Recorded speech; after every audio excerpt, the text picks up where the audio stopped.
Hello, everybody, and welcome back to the Level Up English podcast, the best place to come to practice the English language, learn about the British accent and culture with me, your host, Michael Lavers. I am a little bit stuck today. I just can't decide what to talk about. I have no topics in mind. What should I talk about? Okay, maybe we can talk about indecisiveness. That's a long word, but maybe you understand, or if not, we can break it down. Inside, we have this word decide. Decide. So I think that's what we can talk about today. I've just decided that we can talk about this topic of making decisions, making choices, and deciding on things. It's a very difficult thing, I find anyway, and we can talk about it today. So in this word, we have indecisiveness. In means not. It's kind of like a negative prefix. Decisive is an adjective, to be decisive, and this is to be good at making decisions. If you're a decisive person, that means you know what you want to do. Like, I will make a podcast about this topic. So what do you want for lunch? I want to have a sandwich for lunch. No hesitation. I know exactly what I want. And you may know that ness just turns adjectives into nouns. So indecisiveness is the idea of, or the concept of, having difficulty making decisions. Let me know in the comments, as always, are you an indecisive person or are you a decisive person? Let me know which one best applies to you. For me, maybe partly why I decided to make this episode is because I'm quite an indecisive person. I think naturally I'm quite indecisive. And I suppose there could be many reasons for this, and maybe it's not really appropriate for the episode. It can be very deep into kind of therapy and psychology, the reasons why humans have trouble deciding on things. But yes, I do think I can be quite indecisive, and we will talk a little bit today about some possible reasons why we might be indecisive. And yeah, I think one of my biggest problems is not really big decisions. I don't know why, but when it comes to big choices, I usually feel much more strongly about it. Like, should I live in the UK or should I move to Thailand? That's a huge life-changing decision, but for me, these kind of choices, it's like, yes, I know what to do. It's usually the ones that seem really insignificant that I make seem like a really big deal in my head. And these are the choices that I have trouble finding a solution for. So it might be something as small as, buying a new bag. Should I buy this brand or this brand? And I think in reality, whichever one I choose, it doesn't make much difference. They're very, very similar, but I really, really get stuck on these small decisions. So yeah, maybe I'm going to cure myself by the end of today's episode, or maybe not. We'll see how it goes. But I want to talk about first why we might have trouble deciding on things. We could also use this structure, decide on something. You could say, I can't decide what to do, or if you want to add a noun afterwards, I can't decide on my outfit. I can't decide on this problem. So that's quite common as well, to link the verb decide to a noun with the preposition on. I can't decide on this. So yeah, I think one reason why humans may have trouble deciding, making decisions, is the desire to be perfect. Another word for this is perfectionism. Perfectionism. If you're a perfectionist, it just means you like things to be perfect. And if they're not perfect, you will not feel satisfied. And I think this is a huge problem for many people. Let's try to think of some examples today on common areas where we might have to make decisions. One could just be deciding what to have for dinner. Again, let's say, should I have a sandwich for dinner or should I have pasta?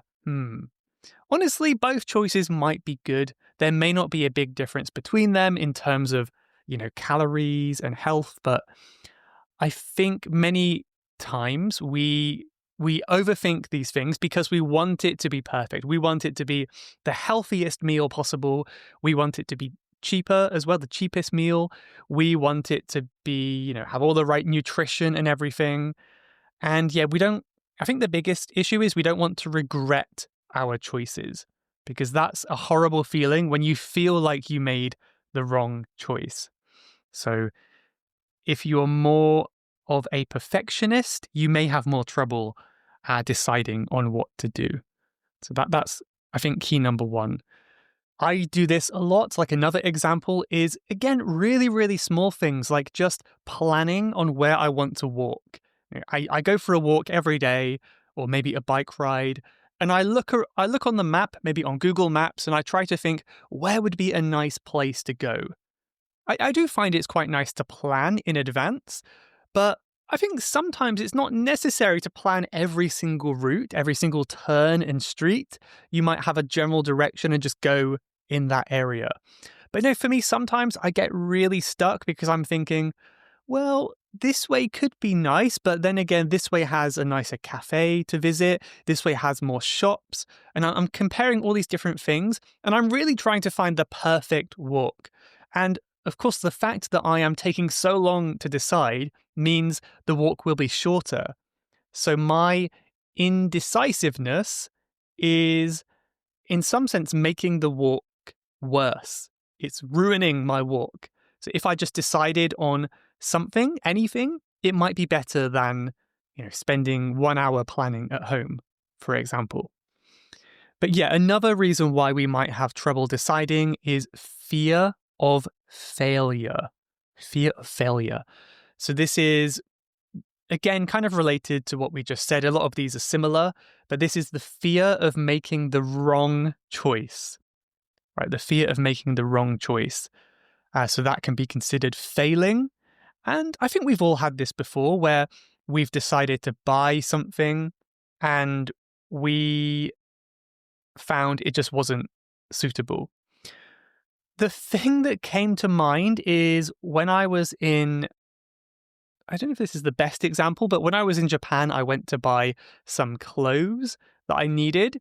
And almost right after buying them, I realized the size wasn't ideal for me. It was a little bit too small, a little bit too tight. And I kind of felt like I made the wrong choice. And I suppose next time I go shopping, I might be more hesitant.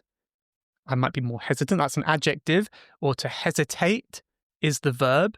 This is to pause before making a decision, usually because you can't decide.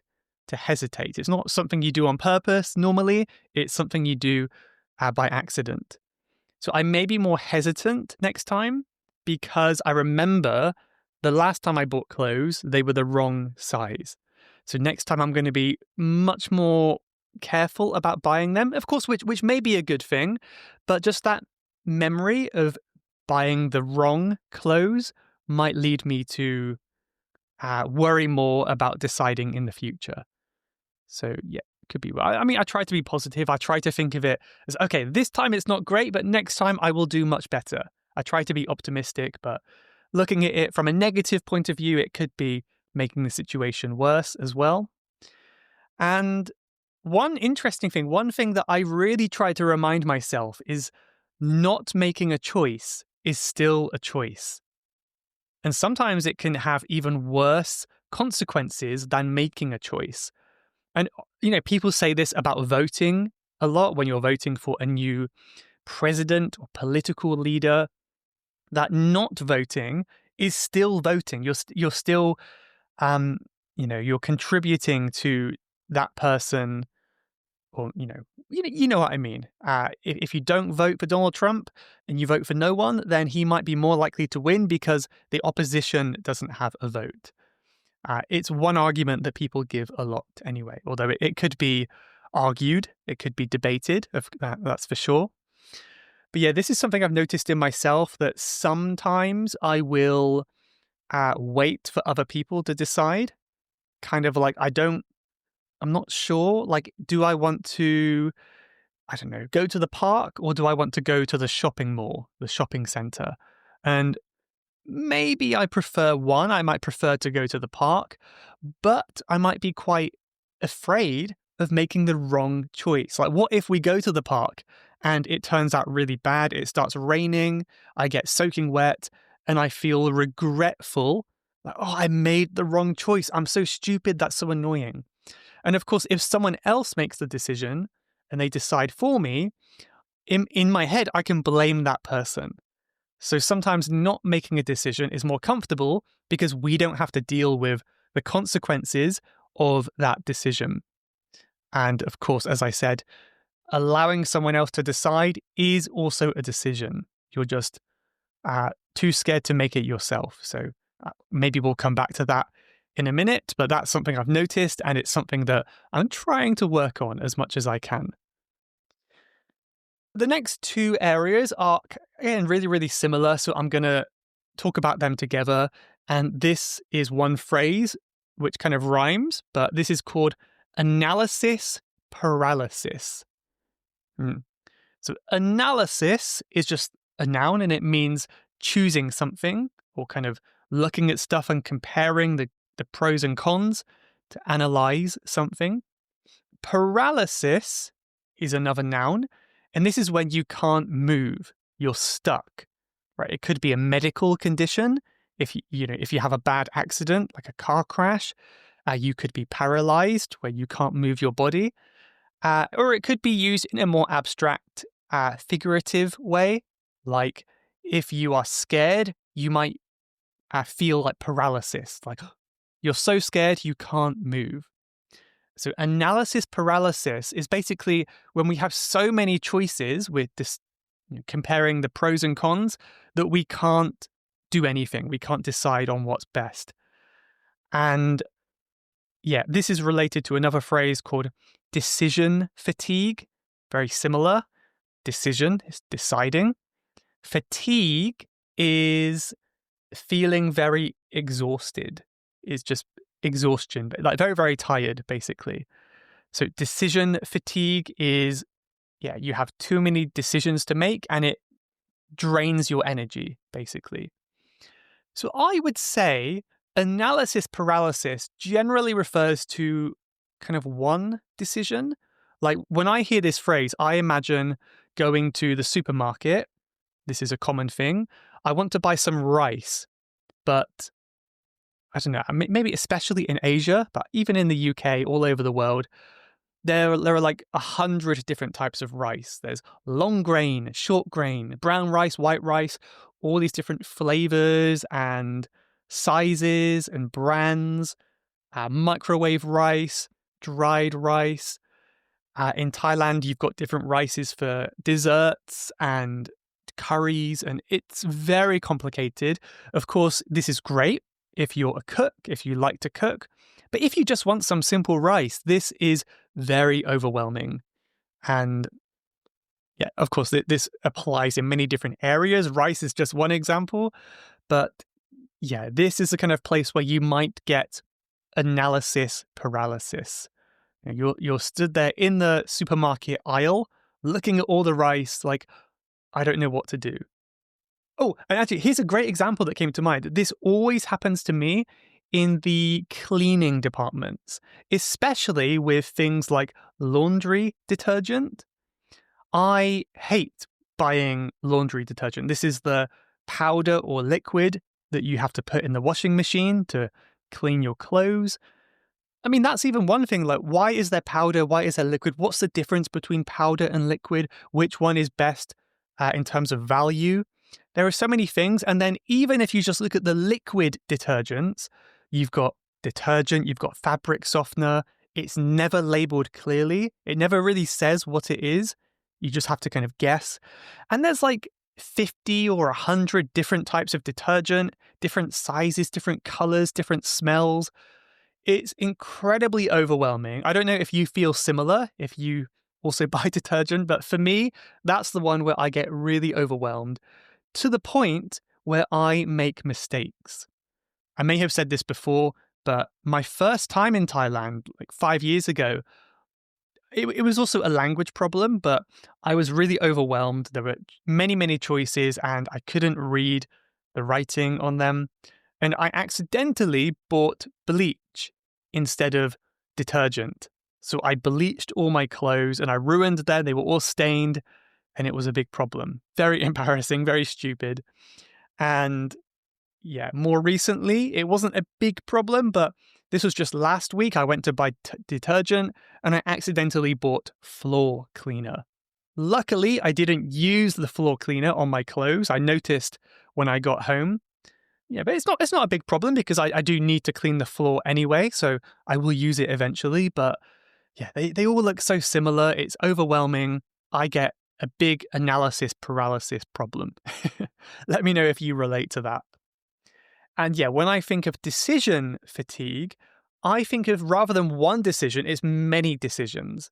So this is throughout the day in modern life, we have, they say that we only have the energy, that the brain capacity to make a certain number of decisions each day. I'm not totally familiar with the science and the studies on this, but it sounds believable to me. And this is like after, 100 decisions, it's just much harder to make any more decisions after that. So if you think about your morning, you have to decide what clothes to wear. You have to decide, should I go to the gym? Should I stay at home? You have to decide how you're going to get to work, what time to leave, what to have for breakfast. And after you've done all of these things, you might have little energy left for your work. And it's only 9 o'clock, right? So this is called decision fatigue.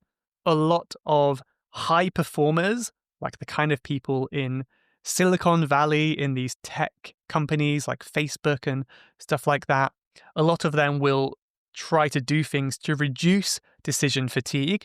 That's why a lot of them, like Mark Zuckerberg kind of people, Steve Jobs, will always wear the same clothes every day because they don't have to decide. Kind of like what I do, honestly. I just don't like choosing what clothes to wear. So that's one less decision you have to make. And yeah, I suppose it can be helpful to try to automate a lot of these mundane means boring, automate these mundane decisions in your life so it doesn't take up your energy. And that means you have more energy left for the important things.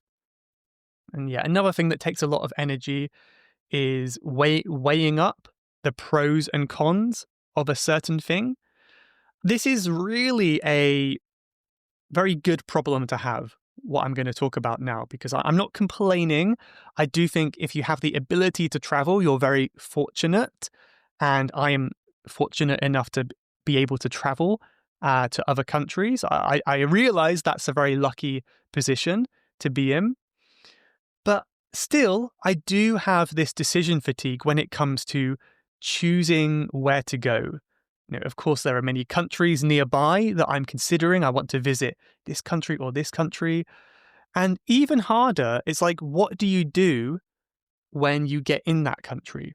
So, for example, later this year, I'm planning to visit Serbia in Europe. I've never been there before, and I don't really know where to go. I've already had some great suggestions from Serbian listeners in my emails, but still, it's kind of hard. Like, you've only got a few days. Do you just stay in one place? Do you travel to other places in the countryside? How do you get to these places? It's really hard to decide when you've never been to a country before. So it takes me a long time to weigh up the pros and the cons. Should I be in this place or this place? What are the downsides of this? What are the good things? So this phrase here, very useful now, to weigh up. To weigh up. This is a phrasal verb, and it really just means comparing the positives and the negatives. You've got the good things in one hand and the bad things in the other hand, and you're trying to find that balance. You're weighing them up. You want to have all of the pros and none of the cons, but sometimes it's not that easy. For example, I probably quite soon will need to buy a new computer. My computer's getting old. It's getting a very bad battery and other things going wrong. But I'm trying to weigh up the pros and cons. Of course, the biggest pro is that I will have a good computer, which is great for my work, my editing. The biggest con is the very high price. So I have to weigh up these pros and cons. So yeah, that was a long section, but that's basically reasons on why humans have trouble making decisions. For this next part, I thought we could talk about how to be more decisive. This is, of course, very important. This is something that I'm trying to get better at, but I'm not an expert. So I'm not necessarily giving you advice from me. I'm just giving advice from what I think would be good, and also some research I've done online before getting ideas from other places. And the first thing that I would mention when it comes to certain decisions is something I've been trying to practice for almost 10 years. And this is before a big, scary decision you have to make, you might feel a sinking or dropping feeling in your chest. It literally feels like your heart is dropping. Or some people, it might be their stomach. Something inside kind of sinks and you have a real uneasy, uncomfortable feeling inside. And usually, this is actually a sign that what you're about to do is a growth opportunity. So, in other words, this happens before we do something very scary. And very often, we use this as an excuse to not do that thing. So let's give an example. You see a really, really attractive person and you want to ask them out on a date, but you're very scared. You're thinking, what if they reject me? What if they ignore me? What if they think I'm a creep? There's so many worries going through your head. And the moment you consider doing it, like, okay, I'm going to talk to this person. I'm going to ask for their number.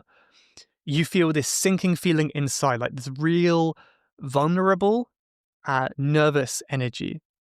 And that's where it's very easy to give up. But I would say in most situations, this is a sign that you should just go ahead and do that thing without hesitating, without thinking. It's kind of like, here's a physical example. You're about to jump into a lake from somewhere high up. I wouldn't necessarily recommend that because it's quite dangerous, of course. But this is kind of how I imagine it. Maybe many of us have done this. When I was a teenager, I did this with my friends as well, jumping from up high into some water.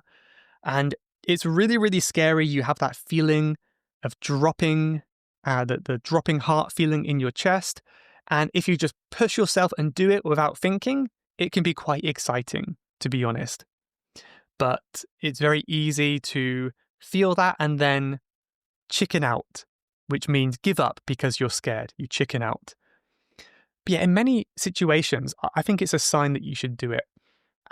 Maybe your boss is asking you to give a presentation at work where you have to stand in front of a large crowd of people. And this to you sounds terrifying, but it's probably a really nice way to improve your public speaking, step out of your comfort zone, learn to do something new, different. There's some self-development opportunity there. And I felt this before, whenever I can take you way back to the very first guest episode I did where I was a guest on someone else's podcast. I think it was like after 5 episodes of this podcast, I appeared on someone else's. And I was so nervous. I was really scared. And I had that feeling inside that I can't do this. I don't want to do this.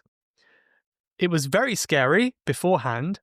But once I committed to it, once I did it, I overcame that fear. And of course, now I've done hundreds of guest episodes. I've done quite a few of them anyway. And now it's not really scary anymore. Maybe a little bit scary, but not really. And that's because I committed to doing something scary. So that's one other phrase we can practice here. To commit to something is to stay with a decision and not give up, basically. If you commit to a person, it's like you're getting married to them and you're committed, which means you promise to be with them forever. If you commit to a decision, it's kind of the same, but with the decision. You promise to do that thing and not give up, basically.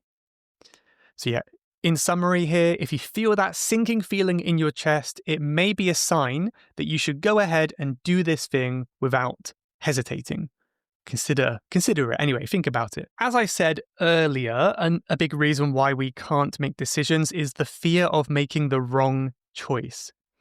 But my suggestion to you would be to think back to previous choices you made. Think back to the last big decision you made and consider, did you make the right choice? And many times you would feel like you did, right? Because the choice you made led you to where you are now, which is, could be worse, right? Probably it could be worse. You're probably in quite a nice position compared to how it could have gone. And many times you might look back and realize there wasn't really a good or bad outcome. I think when we look at decisions in the future, we're so afraid that there's a very obvious right and wrong choice. But I think usually it doesn't work like that. There are choices, and both choices have both good and bad things. It's not that black and white. It's not that clear. And this reminds me of a Chinese proverb that I heard before. And if you don't mind, I want to read it now because I think there's a lot of wisdom behind this proverb. So I'll read it here.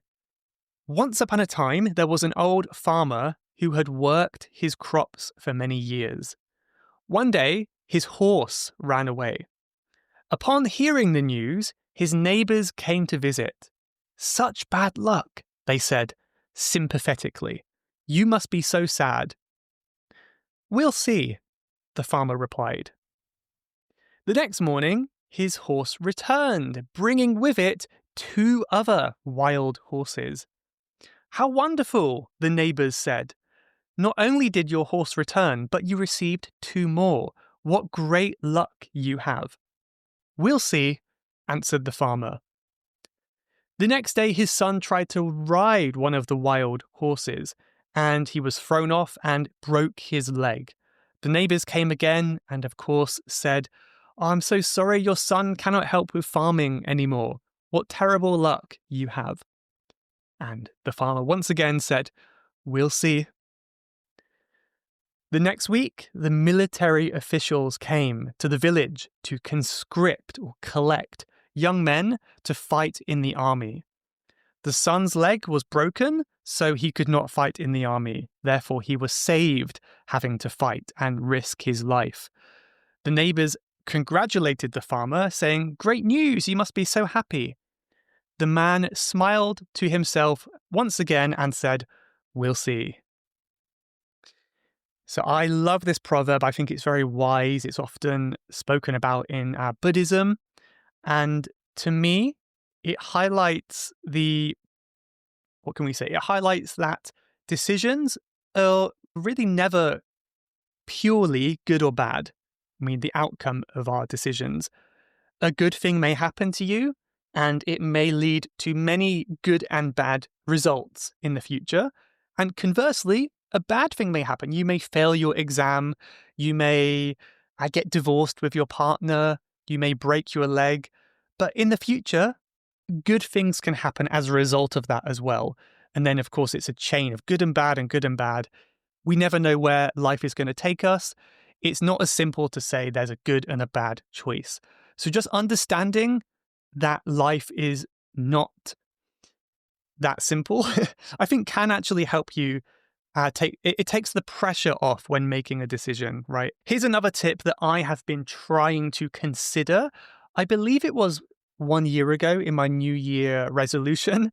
This was a thing because I realized that my indecisiveness was a big problem. And something we don't often consider is there a third choice that we haven't thought about? Again, I think the human mind likes to make things simple, and we like things to be black and white. If you don't know that phrase, by the way, it just means there's a good and a bad, there's a right and a wrong. There are two sides, on, off. Another word for that is binary. It's binary, two things. Like bi means two. But many things in life are not binary, right? There's not always just a good and a bad. There may be a third or a fourth choice that you haven't considered, or it could be a compromise between two of them.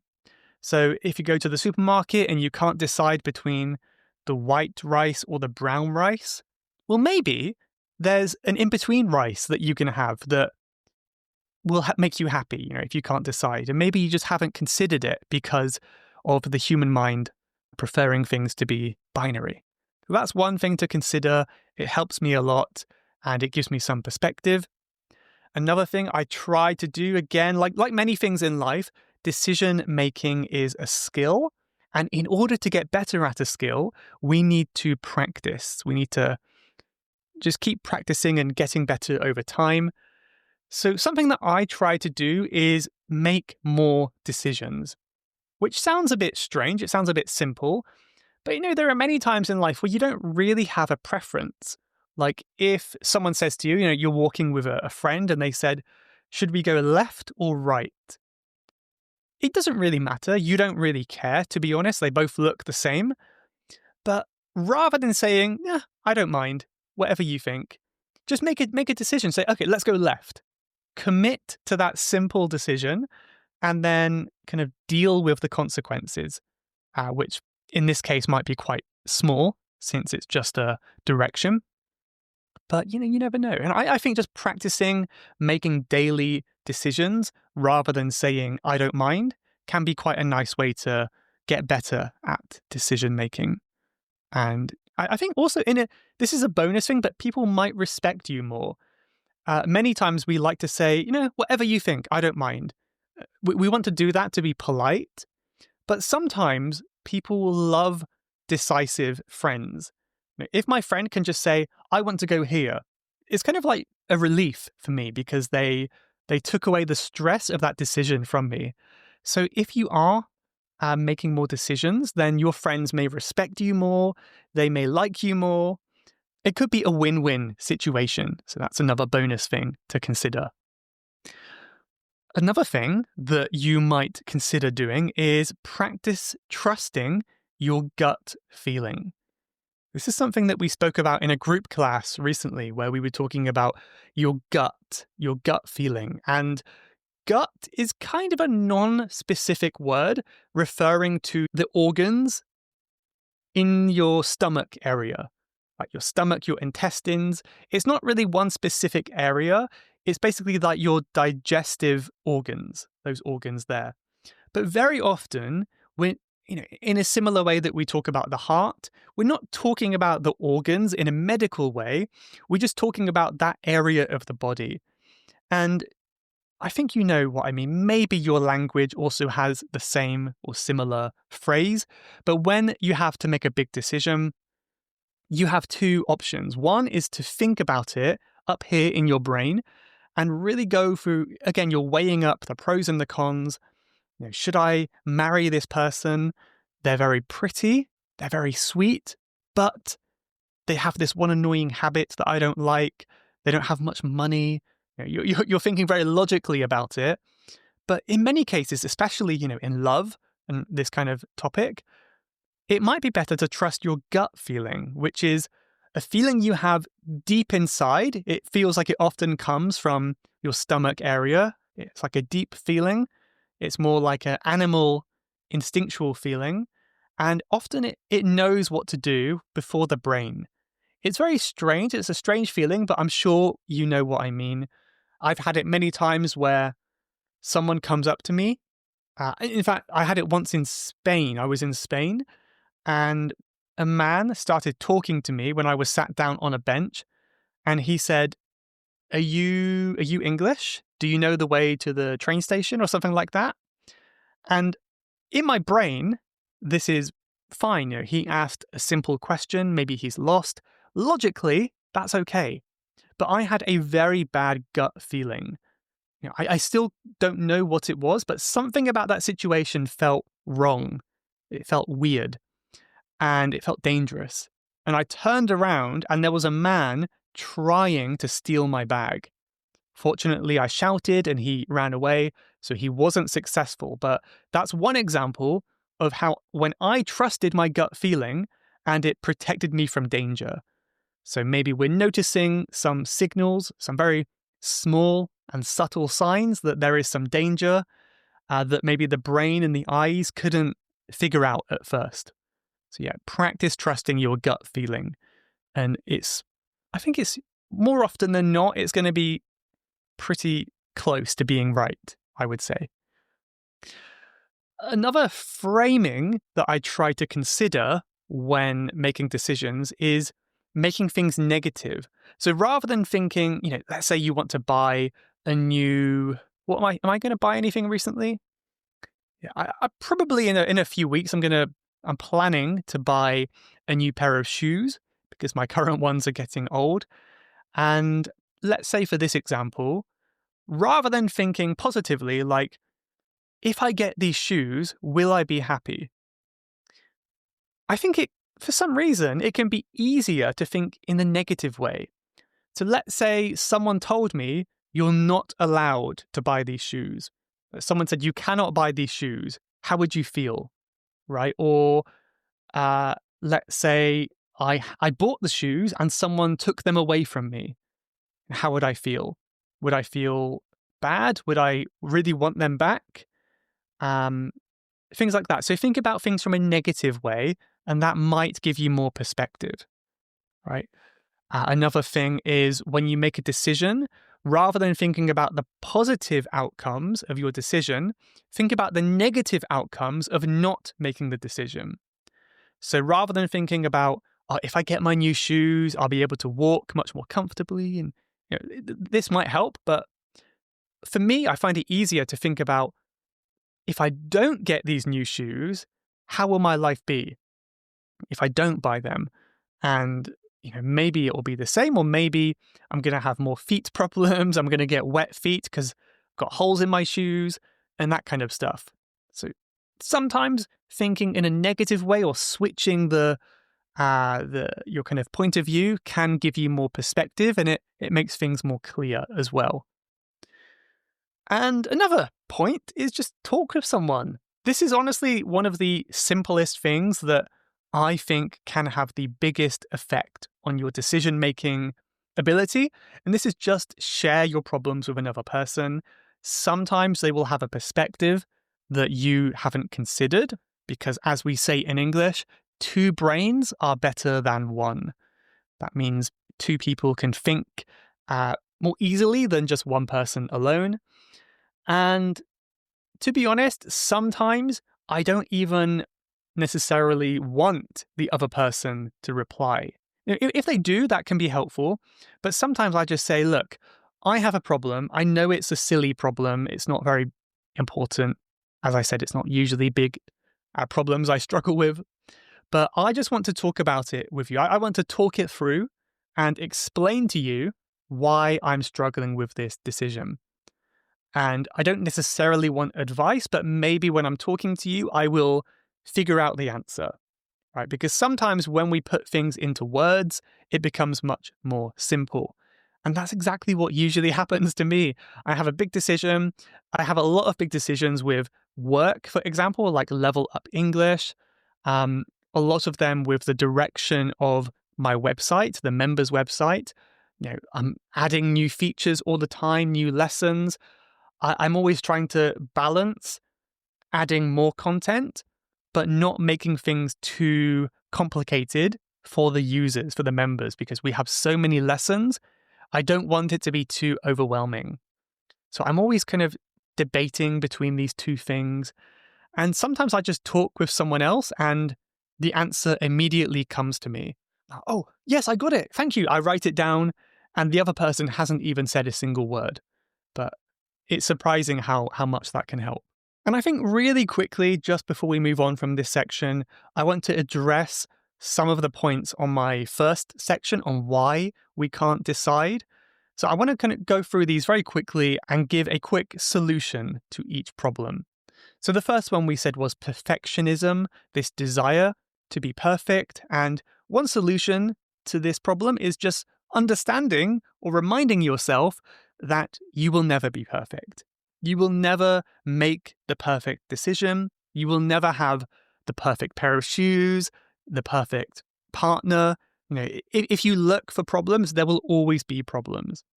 That's just reality. That's life.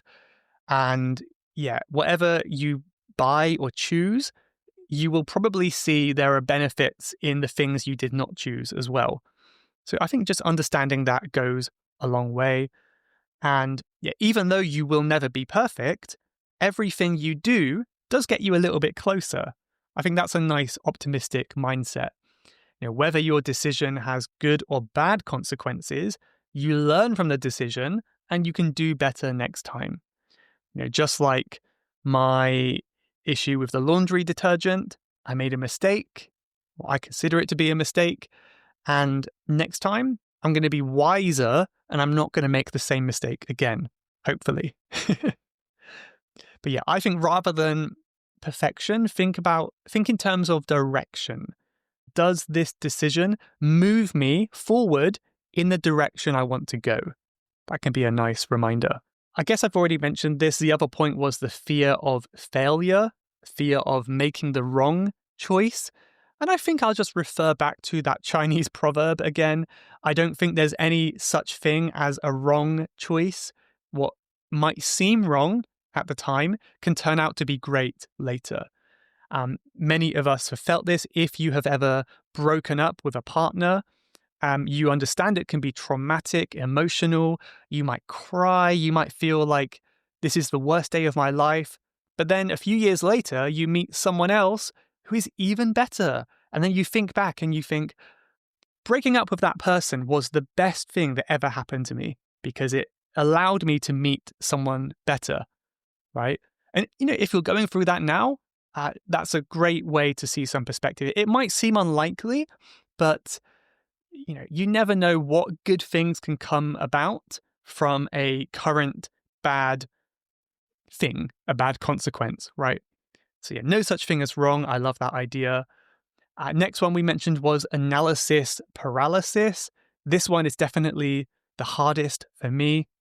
And one thing that really helps, this kind of relates back to last week's episode, was getting very clear on your priorities.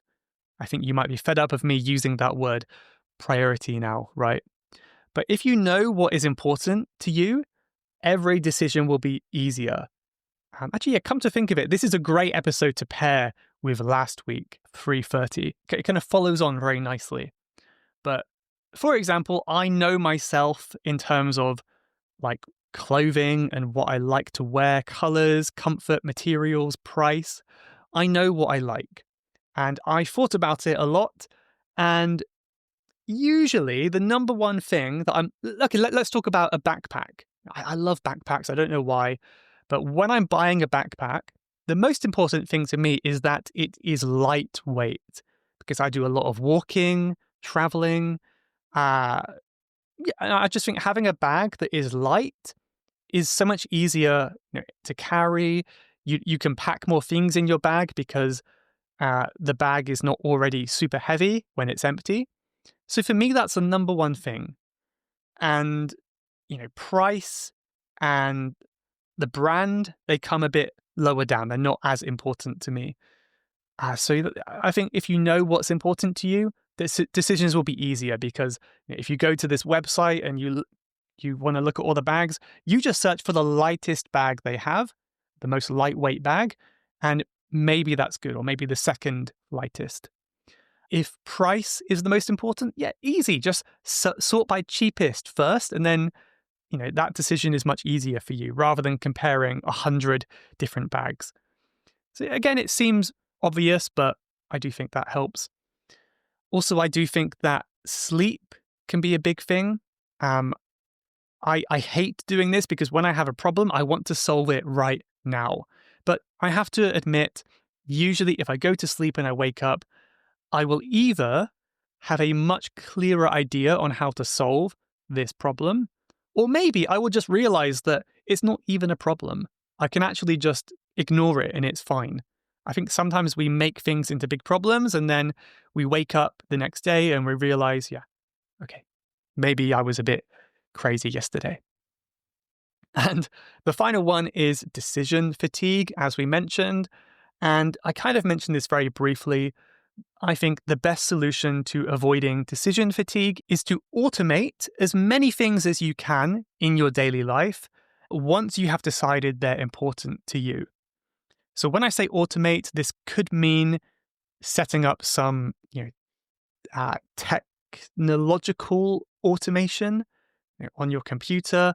There are many ways you could do this. Like if you don't want to get emails about products, you can just automatically set a filtering system that anytime you get a word that says, sale or discount, it goes into your junk folder, for example. That's an example of automation. But really what I mean by this is making things into habits, right? Imagine you wake up and you have to think, should I wash my face? What should I do first? Maybe I'll put on some clothes or have a shower? That's not super convenient to be thinking this way every morning.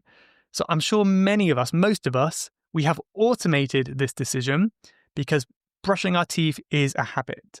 Personally, it's one of the first things I do when I wake up, go to the bathroom, brush my teeth, and I don't really think about it.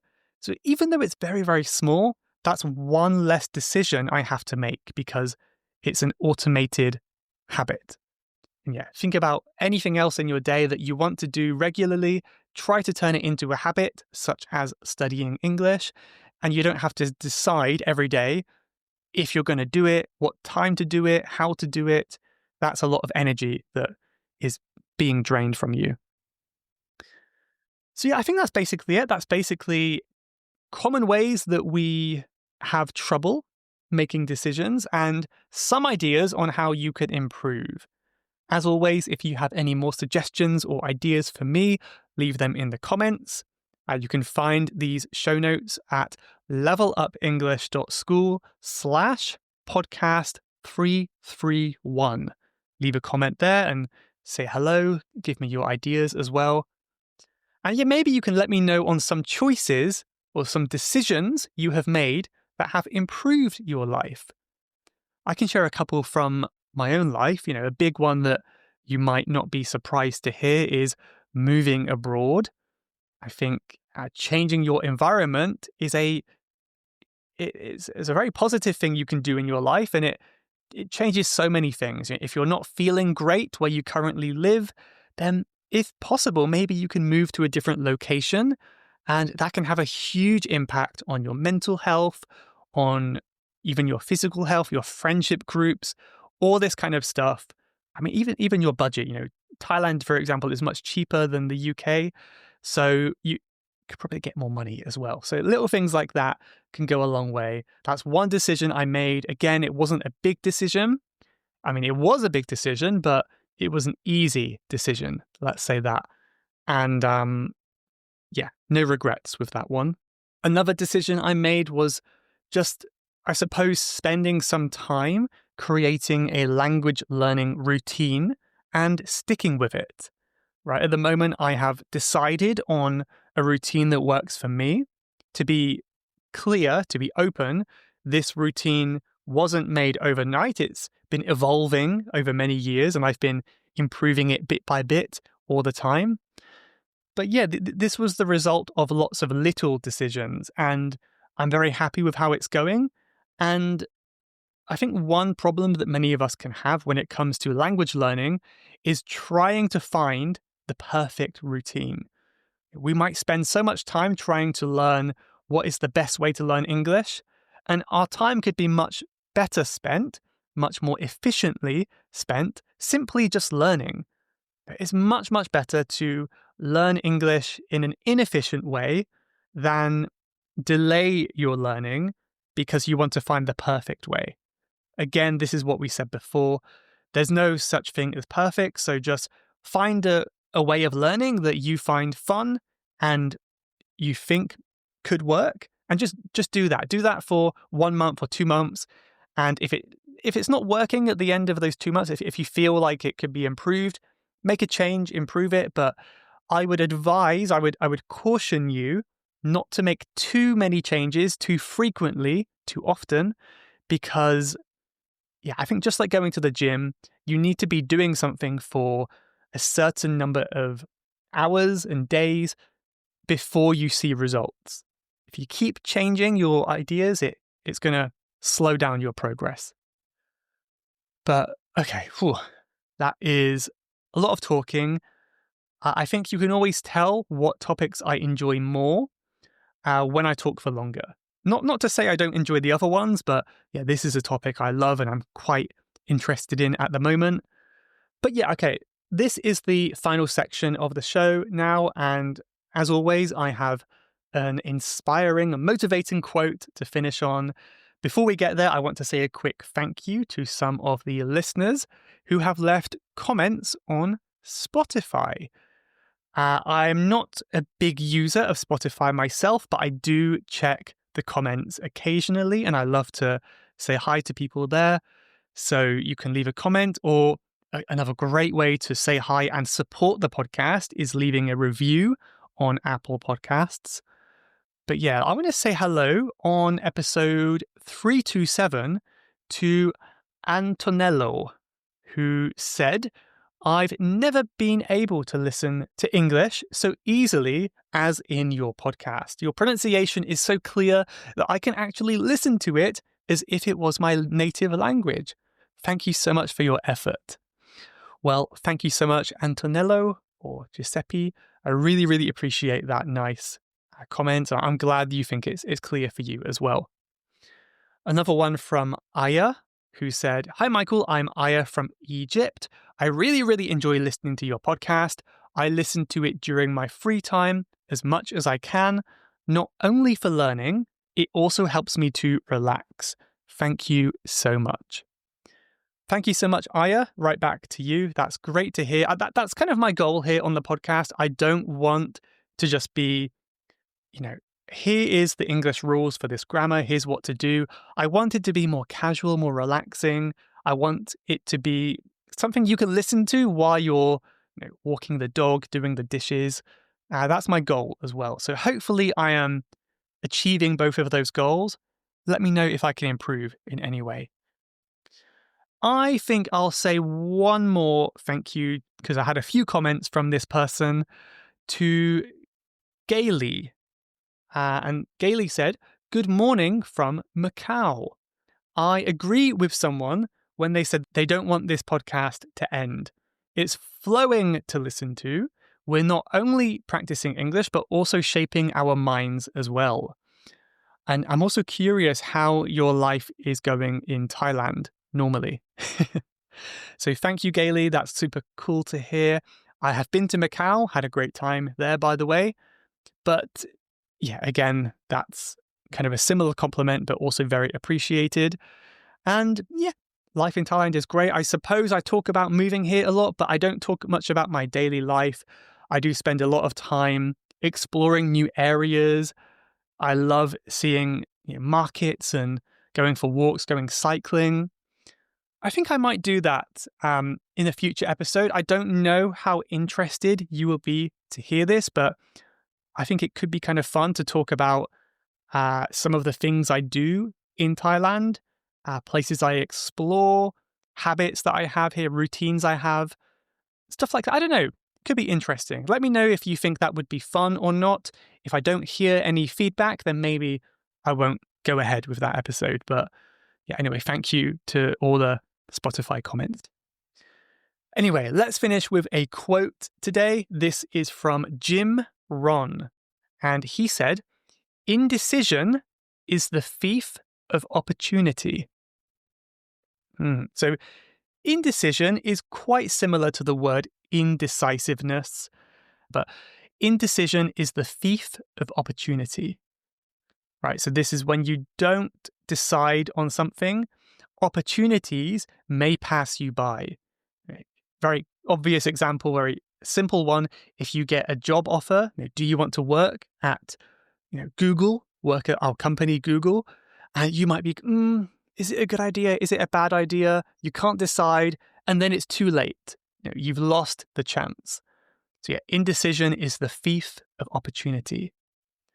Think about that, but yeah, I'll leave it there for today. Thank you so much for listening to this long episode, and I hope to see you next week for another one.